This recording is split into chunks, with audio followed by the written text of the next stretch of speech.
Welcome to Unlocked. It's the world's #1 Xbox show. Coming up on this week's show, it's come on down to AAA Town with us. We're talking Destiny 2. It's been officially revealed. We've got a teaser trailer, plenty to talk about there. More on Mass Effect Andromeda. We wanted to talk some more topics on that, as well as big rumors about this year's Call of Duty game. And yes, the World War II rumors are not only not going away, they're getting much stronger. So stay tuned for all that and more.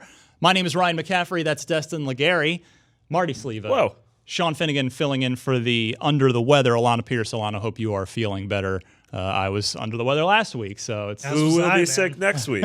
Tune in to find out. Tune in to find out. It's that their flu season, man. So, guys, I wanted to start with, you guys mentioned this last week, but you'll all be noticing your Xbox One dashboards getting a bit zippier this week. The new update rolling out, which quickens things up a bit, really brings back that guide button functionality from the 360. Thank goodness. Yeah, I was about to say, only 3.5 years. We finally got back to where we were. Yeah. In 2013. Oh, my goodness. It was so good. I mean, they tried something different. They're going back. They're fixing it up so it's a little bit better for all of us users, and I can't wait to try it. Breaking what was fixed that wasn't broken. Yeah. That's how you maintain job security. I mean, so I'm all for a faster, more efficient dashboard, but did any of you notice like it really being slow? Yes. Yes. Because like I didn't really see it. It's gotten better over time, but it is Mine. the early Like days. you're just talking about navigating between tiles and going into and out of apps. It and seems stuff. like there's lag like in everything I do. It's not like it's not unusable, but it's Marty, an annoyance. Do you have a day one Xbox One? I do. Me too.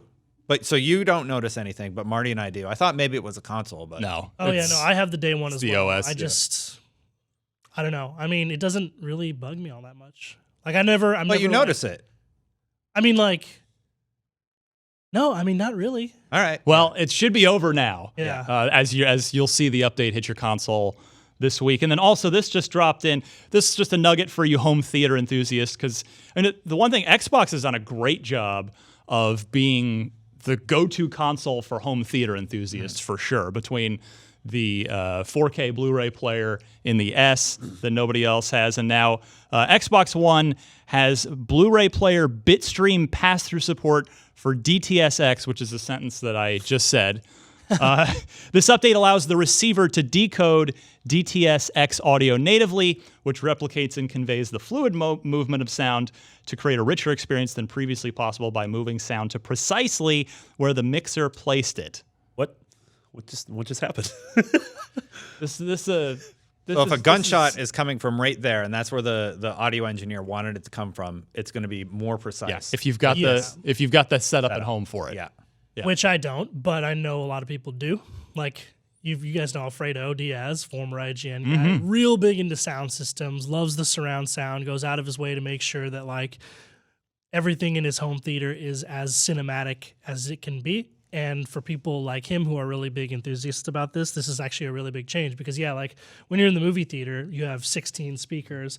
There are very deliberate choices creatively that they make on the audio engineering front where they're like, where's that sound heard in the theater based on where it's happening in the film? And to be able to replicate that in your home is actually kind of a new groundbreaking thing. It's cool. I really used to be into it back before I was married with a family, and I had an apartment that I could just drill mounting holes into for speakers. But especially the first Xbox was the first console that supported Dolby Digital proper. In fact, it was mandated for every game. It was one of the sort of requirements for an Xbox game, and specifically the Tom Clancy games. Ubisoft was one of the early leaders in that department. I mean, whether it was Rainbow Six or Ghost Recon, I had the full 5.1 setup, had everything positioned perfectly so that I was seated in the exact right spot, and you'd be playing on Xbox Live and you'd hear a dude over here, and it was great. Halo 2 as well. That proved that was a big advantage in Halo 2. Audio, like well done audio engineering and audio design is something that like gamers and people don't really notice until it's not done well. That's true. And then when it is done well, it feels so like immersive and cinematic. Like you feel like you're really, I remember my very first experience with that on the 360 was with Call of Duty Modern Warfare, the first one, where like that ship feels like it's sinking because all of your bullets that hit like the metal walls, like on that first level, feel muddled, and it feels like it's condensed. You feel like you're drowning. It's awesome. Yeah. I mean, not the feeling You of feel drowning. like you're drowning. It's awesome. Drowning. The That's idea great. of Sean being Finnegan. so Yeah. immersed in the world Yeah. that it might feel like It's that. fun. It's It's cool. one of the dumbest first world San Francisco problems, but like living in a 5-bedroom apartment and being poor, I'm just like, well, I can't have a good sound system. So when I'm reviewing a specific game, like I'm reviewing Ukulele, I could totally play it with crappy earbuds at home. I'm You totally have fine a with that. 5-bedroom apartment. That's like a palace. There's that he shares 7 with 10 people other in it. people. Oh, okay. Well, you didn't mention that part. You didn't mention that part.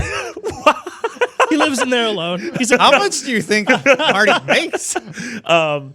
But when I'm reviewing something, like when I was reviewing The Last Guardian, I was like, all right, I'm just going to come in here on the weekends and play in the demo room. And playing in there, I'm like, all right, this is probably how I should play literally every game. It's so cool. Yeah. Nowadays, I just have headphones, and those Yeah. are really good. That's the thing with I'm lazier now, even though I do have my own space that I could mount speakers on the walls. I'm lazier, and just with the I do most of like 99% of my game playing after my particularly my kid has gone to bed. Yeah. So I'm not going to be just rocking the full setup, just subwoofer shaking the walls. And like, if you So- do you have like a pair of Astros or something? Astro A40s have Like, been they my do a go-to pretty for good- years. They do a Those pretty are good my job of do. like directional They do. audio, and it sounds pretty good. Like I watch movies that way, and it's just nice to be able to crank that so loud Yes. and not have to worry about your neighbors or your Yeah. landlord or who lives above you or below Yeah. you, like whining about it down in like there! explosions and like bullet sequences happening at like 3 a.m. That's why you do what I do and surround yourself with all these empty bedrooms in my palace.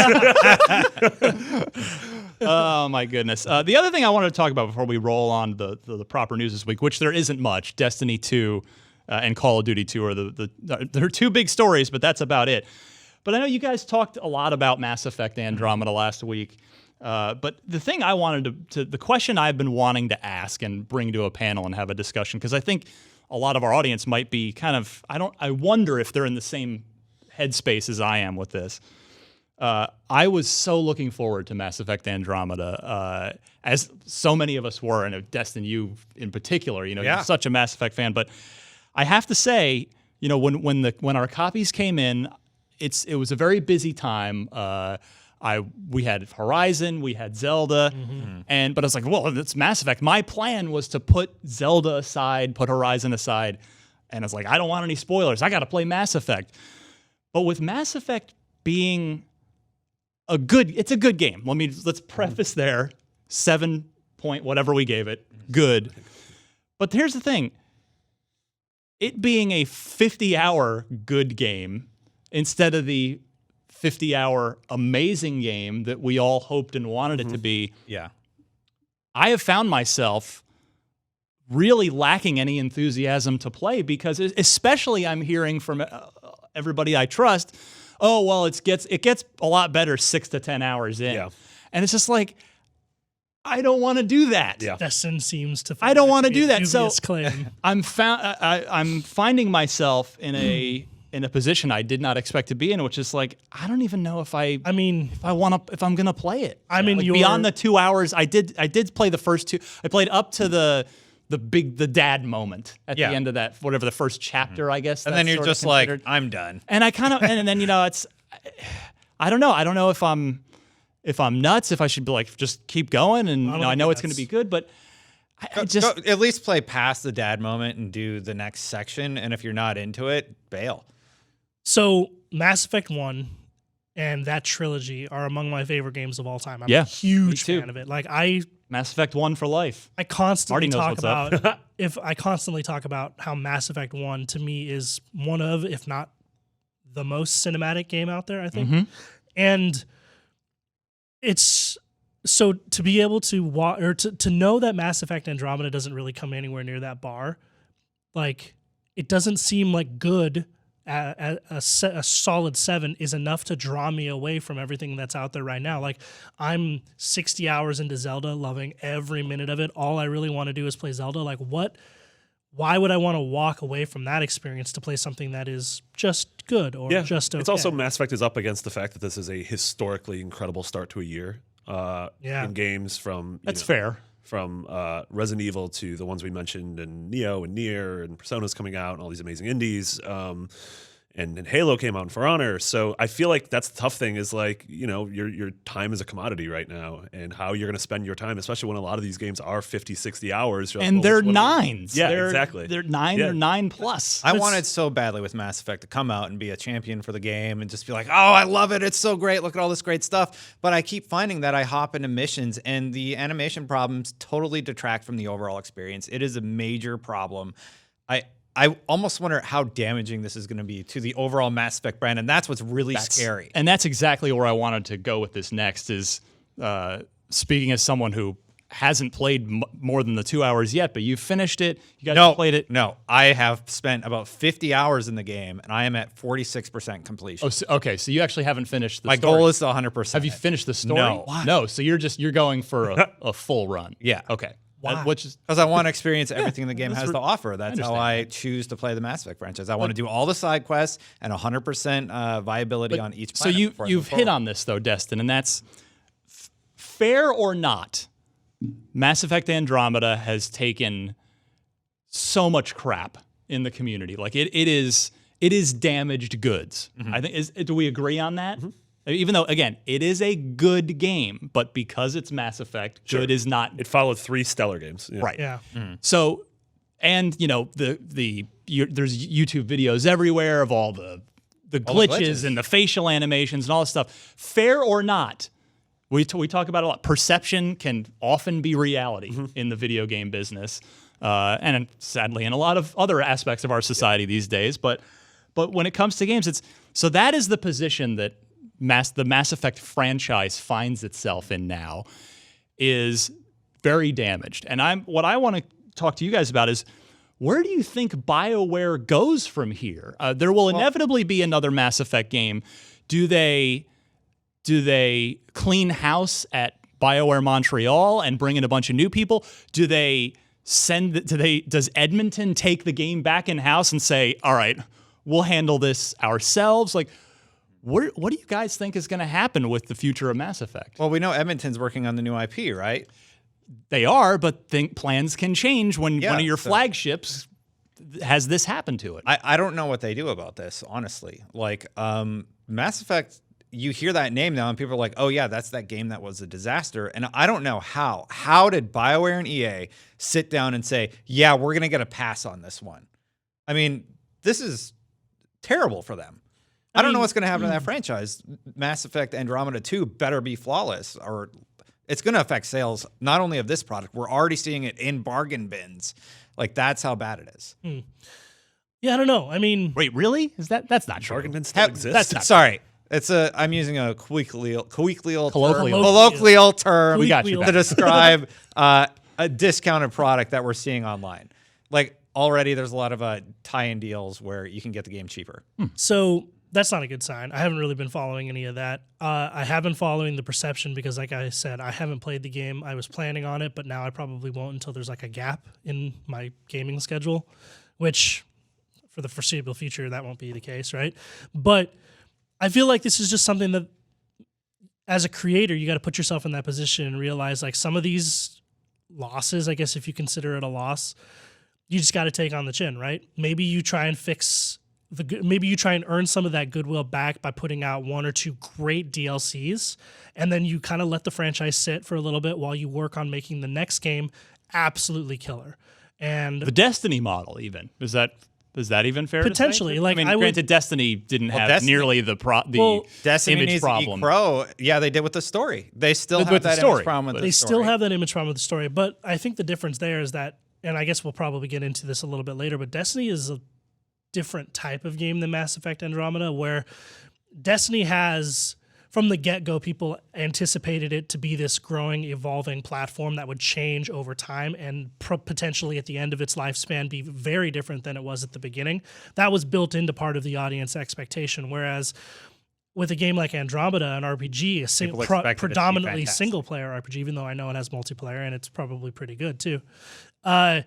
people want that game to come out of the gate swinging and floor them. And if it doesn't do that, earning that expectation back over time, even with great DLC, that's really tough to do. Multiplayer was having server problems at launch too, so even there they're stumbling. This is just to a T exactly what happened in the fall of 2014 with AC Unity. And AC Unity did, and both games are victims of modern consoles in the ability to hit a single button when you come across a glitch. Glitches have always existed. Yeah, that's now you true. can hit a single button and it's That on is the true. internet, and, And it has that GIF 5 gets million picked views, up. and Exactly. everyone thinks that's all your game is Yeah, when it's and not. again, AC Unity was a good game with problems. And I reviewed it and I gave it a good score, but it didn't live up to the sort of franchise legacy. And then the next year they came out with Syndicate, which was an incredible game, and that just didn't sell because of the damage that the franchise took. And now they're taking a break. Now they're taking a break, and we're probably gonna get another one this year, according to the leaks. So And then the movie I didn't think, do well. That's another topic entirely. So yeah, I mean, I don't think this changes plans for what the next Mass Effect game is. I think the Mass Effect game is already in pre-production. I think you also have the, obviously you have the new IP, and then I honestly do think, given how smart EA has been with the license, that BioWare is going to take another crack at a single-player Star Wars RPG. I don't think there's a world where that game isn't on the table right now. I mean, there's EA owns BioWare, and EA has the license. There's nothing stopping. I mean, yeah, KOTOR 3 is one way to fix one way to fix the PR damage. I don't know if it's all that, like, it seems really damaging right now because we're still in the wake of That's true. comparing The wound it is with its exactly and that wound comes like it's particularly more evident because we're comparing it with like a legendary trilogy of games essentially. But like I wonder if the next Mass Effect game comes out 3, 4, 5 years later and no one even remembers that Andromeda was facing this issue. I wonder if that's not the case. Well, Maybe. Like the internet feels so packed full of good content and good games and good movies and just good everything that it seems difficult that years down the line people would be like a little still hesitant about the next Mass Effect because of the last Mass Effect when that was a half decade ago. I'm also curious if this is a negative backlash in an echo chamber in what the actual, because you get the same, according to the internet, Call of Duty is the worst thing in the world. According to NPD, Call of Duty is still one of the best selling games Yeah. also every great year, point. and a To be majority fair, of people also who a great buy it point. love it. All that said, I've played 55 hours of the game, and I plan on 100%ing the game. Yeah. I mean, it's always really tough to say with the echo chamber, right? Yeah. Like we live on the internet, we live in the gaming sphere. Sometimes it can be hard to figure out what people outside of it think. But like I remember Ty Root, when he left and started working like outside of the gaming industry, Ty Root, former IGN guy, he talks to his nephews who have no idea about any of the really intricate stuff that we all know as gamers living on the internet. And to them, yeah, Mass Effect is a great game. Yeah. They love it. And it's probably selling like that too. Yeah, I mean, I'm curious to see NPD for March. Well, they were I think this game will be near the top. pre-release, right? They were gold pre-release, so the pre-order numbers were very. What do you mean gold? Or what's it called when you sell a certain threshold? It's going gold, right? I think you're thinking of albums. Yeah, Yeah. records. Yeah. All right. I mean, I'm sure this game sold just fine. I mean, Yeah, I'm not sure. there's no but doubt I about that. Would hypothesize this game sold just fine. Yeah. All right. So we'll see. I mean, it just made me think like, yeah, what is the future going to hold? Like, what is They have some ground to make up for sure. Do you think we hear from BioWare at E3 at the EA press conference? Oh yeah. We talked about that on the show, I think, because there was the Sonic that Chronicles Aaron 2 Flynn announcement? blog saying, "Oh, we've got a new IP that we're cooking up over here," and I think we'll And they said it. Did they say it's going to be in the next year? Like, it seems like it's going to be out early next year. Yeah. And so that's why we that's said we'll probably get a teaser. This is of like some the kind. Destiny-like game, we think, Yes. Yeah, that was what we sort of hypothesized. based on the very little details that they had in Sure. the announcement. Yeah. As it gets revealed, and it's nothing like Destiny. Like, oh, Well, yeah, we're I'm idiots. sure. All right, let's move along to the news proper, which starts and pretty much ends with Destiny 2. The full trailer will be up by the time most of you hear or see this. How amazing was that? / how terrible was that? But circle one. Yeah. But we did get a 1 minute long teaser that we can talk about. In addition, of course, the confirmation of the game itself. Now, it was not done on Bungie's terms. There were photographs of posters in, I think it was Italy or somewhere. Stop It it. was Italy. Some Mamma posters mia. in Italian that looked pretty real. It's like, you never know quite what can be photoshopped on the internet, but there was enough evidence that, boy, that looked pretty real, and it was. And then we got the teaser on Monday, or pardon me, the teaser yesterday, the announcement Monday. What did you guys think of it? I think the teaser was fantastic. Yeah. Nathan Fillion definitely did a fantastic job with the narration and just the personality of the Cade 6 character. It's just a great way to deliver your first messaging for Destiny 2. What did you think, Sean? I mean, I loved it. Like, I was a big fan of how prominently featured Cade 6 and Nathan Fillion were in the Taken King, which is where you really saw that character kind of be really fleshed out and see his relationships with the other Vanguards and Eris Morn, this other NPC and character in the narrative.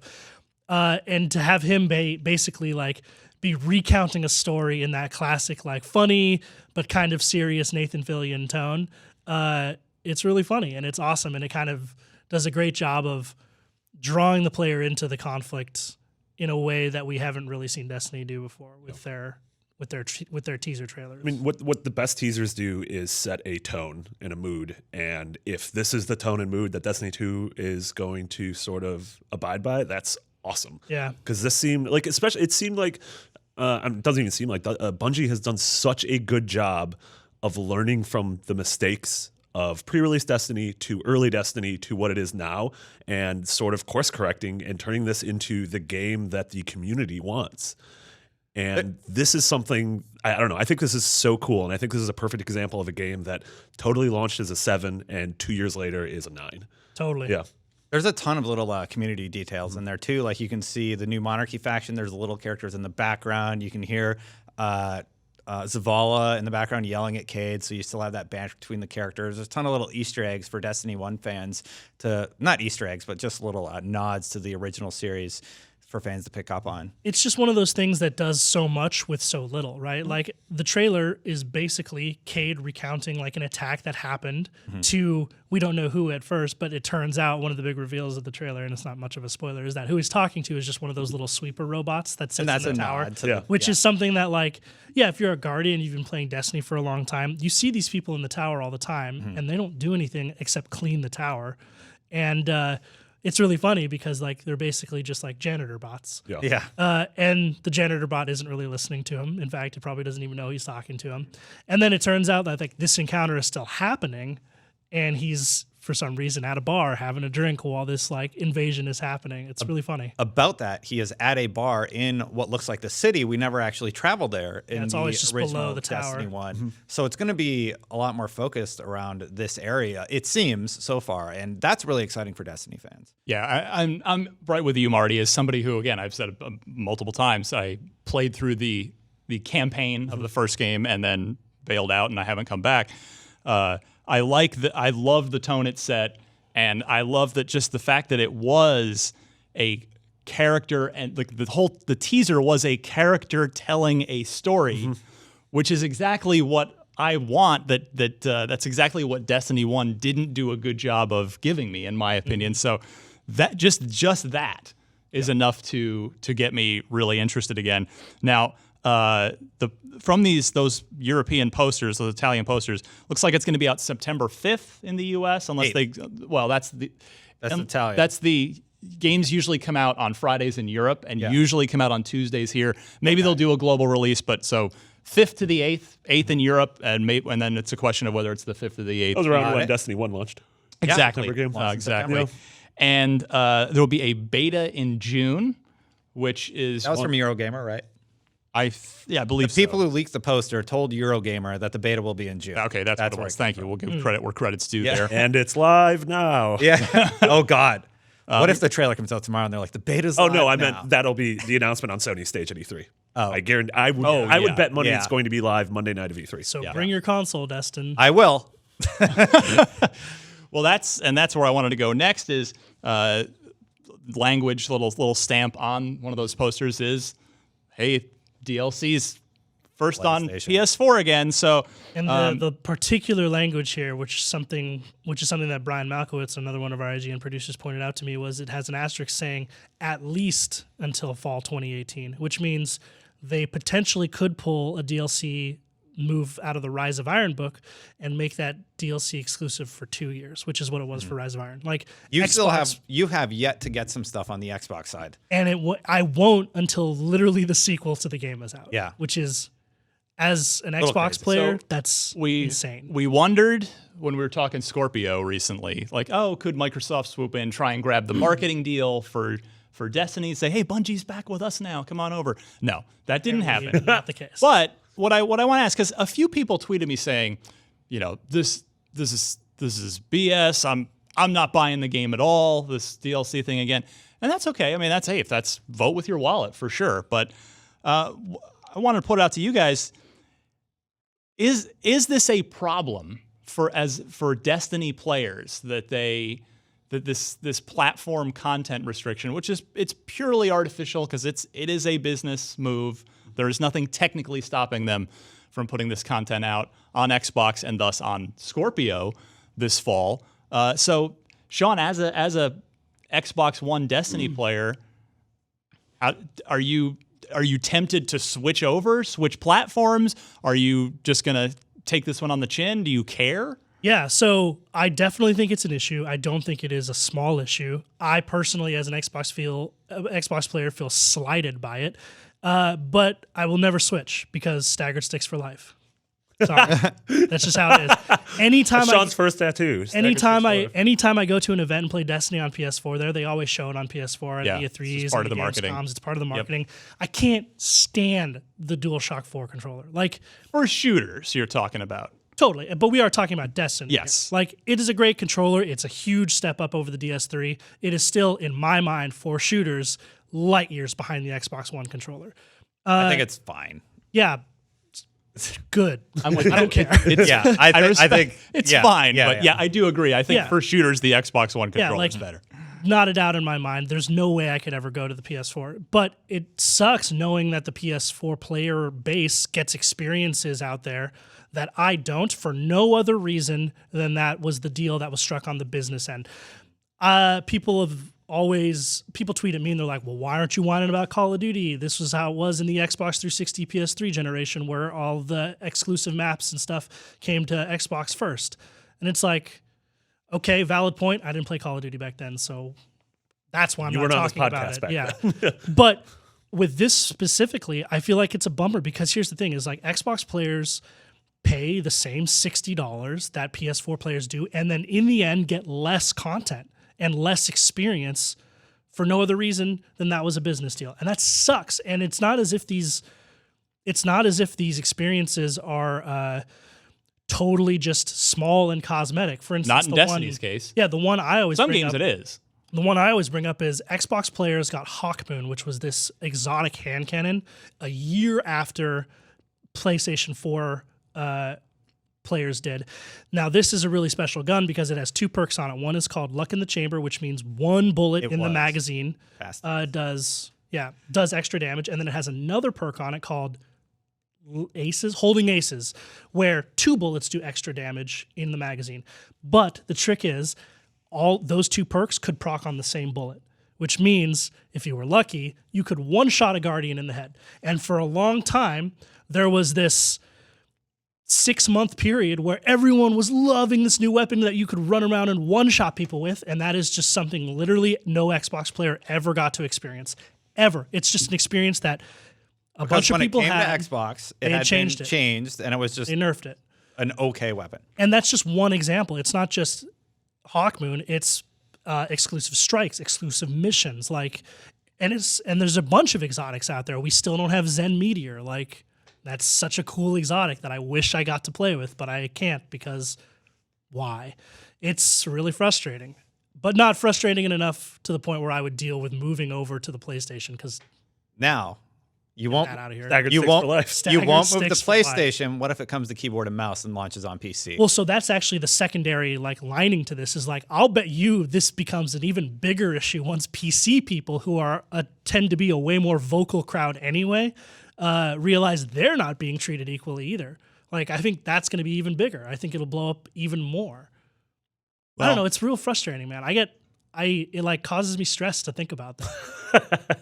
At least, I mean, we're literally getting a different gameplay experience, but why? because I paid less? No, I paid the same amount, and I'm getting a less experience because I chose an Xbox.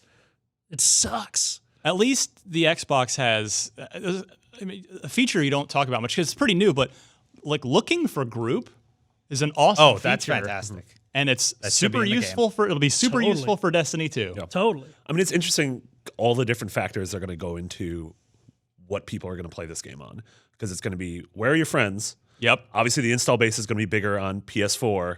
The DLC is coming first on PS4, but presumably this game will look best on Scorpio. Yep. I mean, you know, or a presumably. high octane PC. Sure. Yeah, so I don't know. That's really interesting that we're getting to this point where it's like a legitimately difficult decision on where to play a game. Can we get? Would there be crossplay for PC and Xbox One? That seems like it would be I'm gonna there, gotta just the say way no. it works, right? Well, I would say no. I mean, I guess with shooters it's less Yeah. likely, but just because you're at such a huge advantage. but with mouse maybe and for, I'm keyboard. just saying maybe for the co-op stuff, which is most of the game. yeah, non-PvP potentially, stuff. potentially. But I just I'd love crossplay on all platforms. Oh. That'll never happen. I think it's pipe dream. more Yeah. likely that you'd see crossplay between consoles and not PC and console. But all right, so there you go. Well, let us know how the Destiny 2 video, its full trailer The is launch. when you've already seen it as of now, and we haven't. I like the idea that like everything we say is just null and void after the trailer. Probably. Yeah. Wouldn't Trailer be- comes out, everything crossplay. Yeah, everything. Xbox is gonna get the same All the stuff. exclusive- PS4 now has staggered Yeah. sticks. Yeah, that's where I stand. wouldn't be the first time everything we said was null and void by the time it hit the. Yeah, we've public done it theaters. 288 times. Well, we haven't. That's true. But okay. The other thing this week, the World War II rumors for Call of Duty continue to gain steam. Eurogamer, again, tip of the hat there, reporting that this year's Call of Duty game will be called Call of Duty World War II. Seemingly leaked marketing materials appear to indicate that Sledgehammer Games' 2017 installment of Call of Duty will be subtitled World War II, something that IGN's own sources have also indicated. The promotional materials were sent anonymously to a YouTube channel called The Family Video Gamers, which included steelbook designs for steelbook, whatever the expensive version of the game will be, showing beach landings in World War II era clothing and weapons. And again, IGN has been able to sort of corroborate some of that stuff. So, if it's nearly official at this point, what do you guys think? Yeah, Happy? Like I said, going back to your roots. I think it's cool. I think this different. I have such fatigue of near future or far future. The pendulum has Yes. swung in fully the opposite direction. Yeah, and we were as sick of World War II games a generation 10 years ago as we are of modern and space shooters now. Yeah, I thought Battlefield 1 was such a sort of breath of fresh air on the new consoles. And But do you think like it's it's because of the setting that Battlefield 1 saw success? I think in some part, I don't think it was only in the setting. It's That's my it's an thing, awesome like- game that tells incredible vignette stories and has killer multiplayer. Right, and that's kind of what I wanted to drive at. Is like to me, I haven't played a Call of Duty game since Modern Warfare 2. Never really been a big Battlefield guy, but just like as a shooters fan, I like awesome gameplay and cool systems and great gunplay and movement. And as long as you do that, fine. You could put the game anywhere and do anything with the weapons as long as those core pillars stay the same.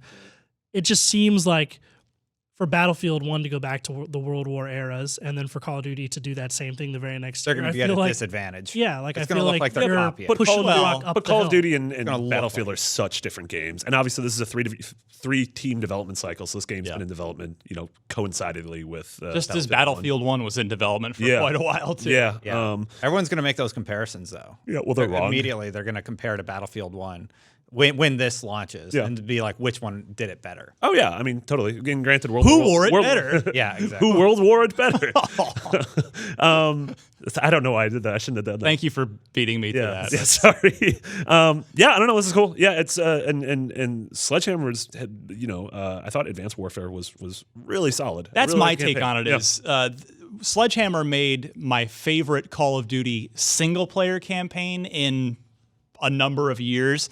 So they are definitely the one of the team of the three that I would pick to handle this. Yeah, and they never got to play in World War II. They did You know, not. they weren't one of those studios. So yeah, I mean, I'm excited to see more, and also just we haven't had a World War II game. I'm sure I'm wrong. We haven't had a World War II game this generation. What about that Verdun thing that I mentioned? What do you mean? Oh, this yeah. Weeks generation? ago. Oh, okay. What? Because you're talking about I think the Xbox World One. War That might have been a anymore. World War I game, but Battlefield 1's a World War I game. Okay. This would be a World War II game, Yeah. which are very different wars, and just in terms of technology and True, setting. And true. Obviously, yeah.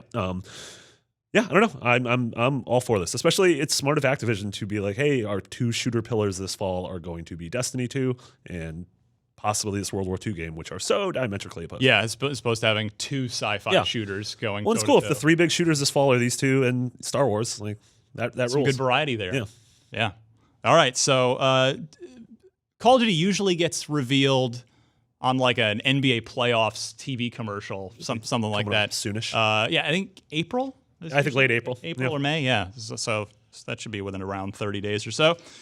Marketplace report time. Sean Finnegan, what can we spend our money on this week? So much, none at retail.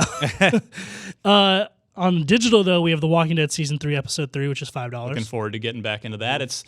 Did you play episode 1 too? Yes, and I said after I forget after one of the Telltale games, I swore off ever playing them episode by episode again. I said, I'm going to wait till the full season's Yeah. out. Yet here I you did are. that for Batman, and it was great. Yeah. I played one a night for 5 days, Yeah. and I had an awesome time.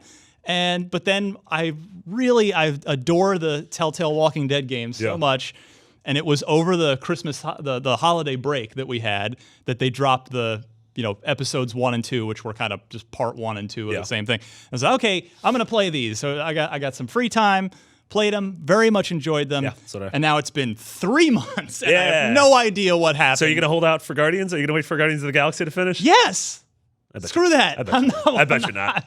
No way. I'm waiting. I'm not a huge Huge Guardians fan. Like it's fine. I enjoyed the movie fine, but I don't. It's not like if I can hold out on Batman, I can hold out on anything. Yeah, I'm excited to play 3 because episode 1 and 2 are awesome, and episode 2 ends on such a crazy sort of Shyamalan twist. Yes. Snake Pass is $20. That game rules. That game looks really cool. It's really good. RBI Baseball 17 is also $20. For the number of people who've asked me, that is not a simulation. It's a very much a light arcadey baseball game.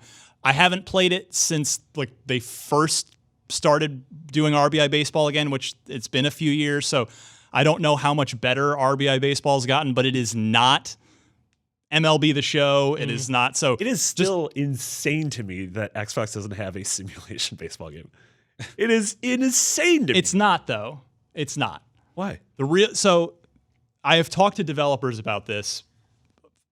People that would know, put it this Yeah. way, and it makes sense if you if you think about it. All right, if you want to make a baseball game of the standard of MLB The Show, which is what has been an 8s and 9s kind of game, and a full like simulation, all kinds of game modes, the whole kit and caboodle. You need probably 60 to 100 person development team. That's just a ballpark guess. And you need, and you're going to sell, like the show maybe sells 1 million copies a year, something like that. Yeah, I guess it's not Madden. It's not 2K. Right. Baseball is not a global brand. But baseball's trying to make that happen with the World Baseball Classic. They're trying to grow the game internationally, but baseball is not, now neither is NFL football, but NFL is So huge. so huge, and baseball, I love it, but baseball is not on the same level of popularity that the NFL is. So if you were to start a studio, Marty, hire, let's just call it 80 people, and give them 2 years to build a game that they're then going to spend every year iterating on, and you're maybe going to sell, let's say you're Microsoft, and it's like, okay, well, I'll put it out on PC too. It's like, okay, you can sell maybe 1 million on the Xbox, and then who knows how many more on PC. But it's just the numbers, just the finances of it, the economics of it. Again, and I'm totally badly paraphrasing professional developers that have explained this to me. The economics of it just don't work to make what is, I hate to say this, but what is effectively AAA game of a niche sport, and it it just destroys me to say that. But in the business sense of the word, and the reason that Sony can do it is because they made that investment so long ago.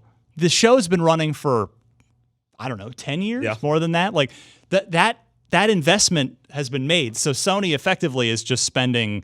They're just doing that. The annual churn has a negative connotation. That's not what I mean, but they're just doing the annual the car wash of it now. So that's how. Notice that Sony doesn't even do the Vita version anymore because they quietly got rid of that a couple years ago. Yeah. So it's just for PS4, and it's a medium-sized team that brings in a reliable amount of money every year, and they do it fast. Isn't their development cycle like it's 9 months? It's annualized. Yeah. But yeah, it's like to start it from scratch, just it is never going to happen. Yeah. If there is a MLB The Show level game that's ever actually hits a store shelf for Xbox One, I will quit the show. Ooh. That's how. That doesn't mean anything because I said I was going to quit the show and I didn't finish the Mass Effect game. Also, we should break the segment out and call it Inside Baseball. Boom. Good luck on this next one. Clearly, there's a spelling error because no human can say that word. Anoxemia. Anazemia. Anoxemia, whatever. $8. It's a palindrome. No, it's not. Yep. Vikings, Wolves of Midgard, $60. What? $60? Why is this? What is it? Why is it $60? Yeah. Has Been Heroes for $20. 88 Heroes for $50. Okay, 88 Heroes is cool. What? 88 Heroes is a side-scrolling pixel art. It plays out like Meat Boy or Hotline Miami, but it's side-scrolling where you have a short level you have to get through. It's a one-hit kill. Every time you die, you instantly respawn as a random one of 88 unique characters. What? And the characters range from a dude who only fires guns upwards to a dog to a wizard to a zombie to Snake from like Centipede. That moves like that. Every character moves differently. There's a certain character that's a glass ballerina, and if you fall just like any amount of distance, you just shatter. I was playing at Altano's desk, and I'm like, we were playing for like an hour, and we just weren't. There was no repeats. Pretty cool. That's cool. That's great. Yeah. 88 Heroes. And then there could be the crossover game. 88 Has Been Heroes. Yeah. For $35. Yeah. Worlds of Magic Planar Conquest is $20. $29. $28.99. There you go. My eyesight's going here. Air Guitar Warrior for Connect. Warrior. Well, that's a $20. Connect is a word I haven't heard in a long time. Still have my Connect plugged in. It Nice. works. So 15% of the time. I had to give you got to read the game description for this from Xbox.com. No. Please enjoy the game description, it says here. Air Guitar Warrior is a part scrolling shooter, part music game full of rock attitude. And you control the music. Includes 19 custom made tracks from Mr. Fastfinger and Sampa Sierrala. Shoot bullets, lasers, and lightning from your air guitar. Ride dinosaurs, sharks, and jet-powered crocodiles. Smash Vikings, aliens, demons, and flying skulls. Find the legendary sword guitar and challenge heavy metal Zeus for the top spot in the Temple of the Rock Gods. When every sentence ends in an exclamation point, no sentences end in an exclamation point. Heavy metal Zeus, huh? From your air guitar. He better shoot lightning from Why his is this? guitar. What is this? I just wanted to. Why? For your information. You Cool. just like put upward inflection on every word. That's the thing is if Like, that what do an you do? exclamation point is supposed to be used Crocodiles! sparingly. There is Can't use- one sentence that doesn't, and it says, And that's the one include- about Johnny Yeah. Fastfingers and Sampa Sierrala. who is custom made tracks from Mr. Fastfinger and Sampa Sierrala. Who are Huge. these people? They're big on DJs? Snapchat. No one knows who they are. They're probably not even Guitarists? real. Mr. Fastfinger is like their fake Eric Clapton that they created for this game. Yeah, I'm playing you out on my air guitar. interesting. That's not how guitars work. It's an air guitar. It's an air guitar, man. Acoustic That guitar. was- It's Air Dave Matthews. Definitely played Trying to get more girls into his dorm room. ukulele. Yeah. You did this. That was a ukulele, not a guitar. The Brit. I'm doing the high notes. Yeah. Over on the marketplace, we got a free playable demo of Mafia 3. Nailed it. Mafia. Mafia? Mafia 3. Hey, Mafio. It's a me, Mafia. 3. April games with gold. We got Rise, Son of Rome for Yes. the first, actually just for all of April. Fantastic game. I feel like I've predicted that this game was coming for free for the last like So, 2.5 I think a years. lot of People that think this means a sequel's coming, no. Ah, well. Number one, no. But man, I'm so glad this game is free this month because it's a game that I fully acknowledge is a 6-7. Like it is a flawed game, but it is one that I just love. I love it despite its flaws. It's stunning.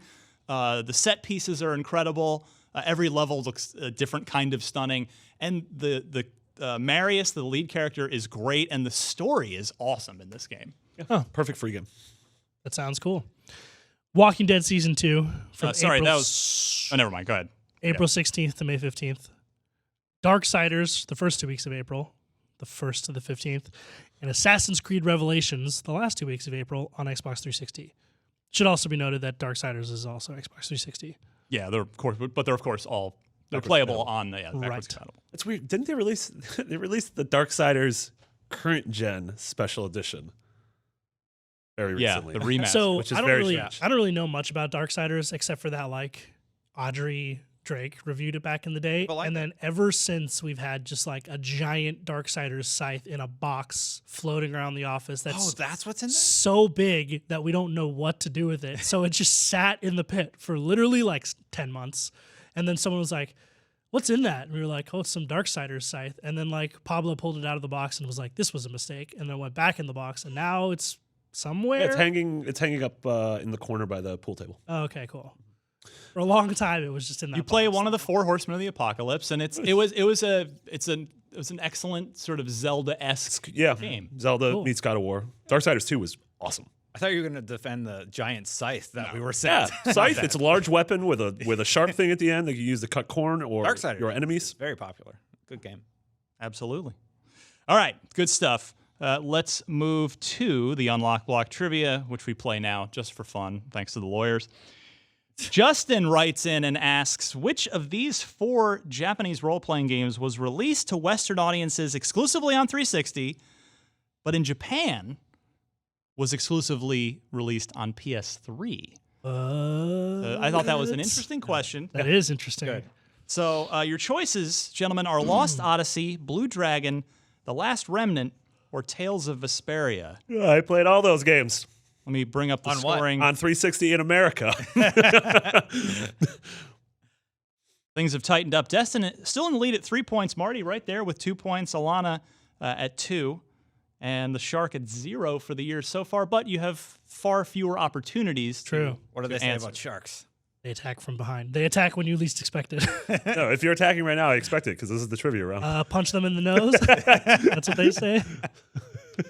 Go ahead, give that a try if a shark is ever attacking you. All right, Destin, do you know this one? No. Or but what's I your have what is a your guess answer? in my Okay, brain. give me. Yeah, I have a guess in mine too. I was going to go with either C or D, and I'm going to go D, Tales of Vesperia. Okay, Sean, I went with C, The Last Remnant. Marty.